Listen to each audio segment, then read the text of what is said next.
മേഘശ്യാമളവർണ്ണനായ അമ്പാടിക്കണ്ണന്മാർ കോഴിക്കോട് നഗരത്തെ അമ്പാടിയാക്കി മാറ്റിയ ശോഭയാത്രകളാണ് അരങ്ങേറിയത്. മണിക്കൂറുകൾ ശോഭായാത്രയിൽ അണിനിരന്നിട്ടും ഉണ്ണിക്കണ്ണന്മാർ ഒക്കെ നല്ല എനർജിയിലായിരുന്നു. പേലിത്തിരുമുടിയും പീതാംബരവും ഓടക്കുഴലും ഗോപിക്കുറിയുമൊക്കെയായി ഉണ്ണിക്കണ്ണന്മാർ നഗരവീഥികൾ കൈയടക്കി.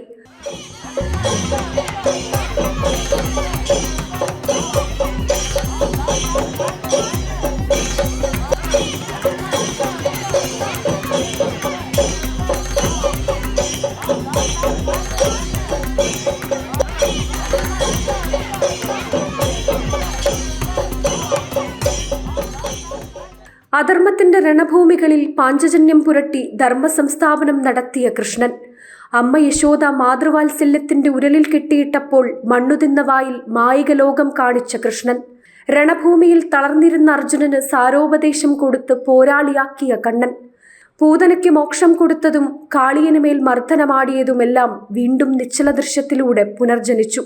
മണിക്കൂറുകൾ ശോഭായാത്രയിൽ ഉണ്ണിക്കണ്ണന്മാർ അണിനിരന്നു, തെല്ലും മടുപ്പില്ലാതെ, ആനന്ദത്തോടെ. ഇനി അടുത്ത ജന്മാഷ്ടമിക്കായുള്ള കാത്തിരിപ്പാണ്. ജനം, കോഴിക്കോട്.